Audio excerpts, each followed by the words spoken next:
A chilling new video showing the last moments of a Ukrainian refugee's life right before being stabbed to death by a man with a lengthy criminal record on a train in North Carolina. This happened weeks ago. Todd Piro, look, she's just on her phone, has no idea what's about to happen. Todd Piro is here with the latest. Hey, Todd. The most horrific video, or at least one of that I think we've seen on this program. Surveillance video obtained by News Nation shows 23-year-old Irina Zarutska. She was boarding the train in Charlotte, North Carolina last month. She took a seat right in front of the alleged suspect, but around 4 minutes later, the suspect pulls out a knife and just begins stabbing the victim 30 times, including once in her neck.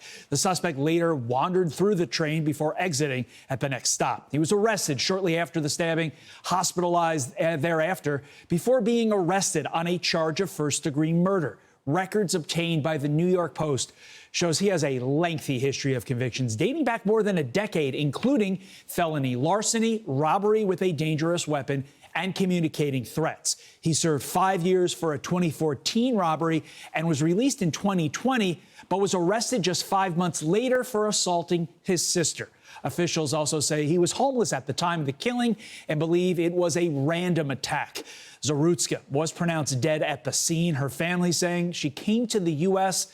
to escape war-torn Ukraine. They say in a statement, quote, "Tragically, her life was cut short far too soon. This is an irreparable loss for her family." The suspect currently being held without bond. Back over to you. My gosh. So that could happen to anyone. I mean, like Lawrence was saying, that could be anybody sitting in that chair. You don't know what's behind you. And this guy, why is he out on the streets? That's the question. Before he stood up and with his knife, like he's smirking. You see him smirking there, like, I'm about to attack this woman who is about to get stabbed. She's just coming off her job at a pizzeria. And it turns out, one of the things she was doing in Ukraine, compiling stories of women resisting the Russian invasion. My gosh.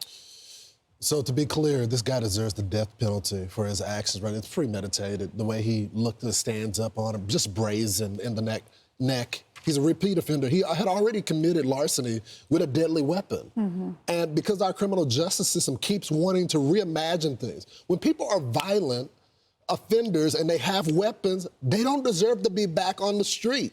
I don't care if he's homeless or not. If people have mental health issues, get them the services they need.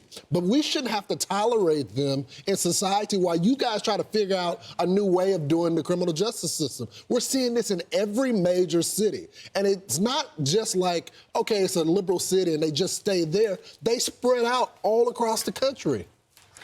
But Elon Musk is somebody who said, why are people not talking about this crime? And the mayor comes out and says, I'm so glad you guys are not talking about the crime. We don't want to give this a lot of publicity. No, you need a lot of publicity. This is a victim of a crime, brutally killed after surviving the war in Ukraine, came here for some solace just to get a day job and just build her life at 23 and gets hacked to death.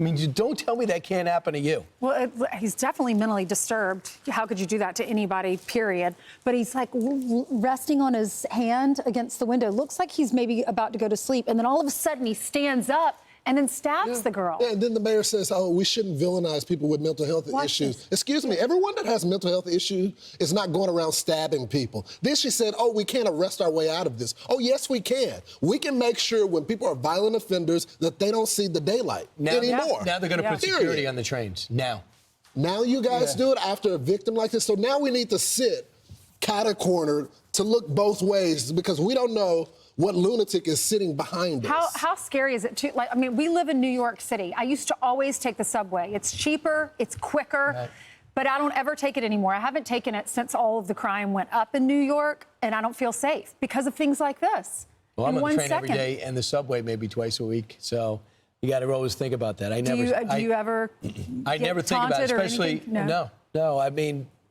But can I just say this too? So there's the people that are the victims of this, but then you have a Daniel Penny. When you do decide to defend yourself, you lose all your money. And you may get a liberal jury that wants to be woke and doesn't want to look at the facts and then give you life in prison for defending yourself. So we're in a no-win situation right now. But that's why when Michael Whatley runs for Senate against the governor, he's got to bring stuff like this up.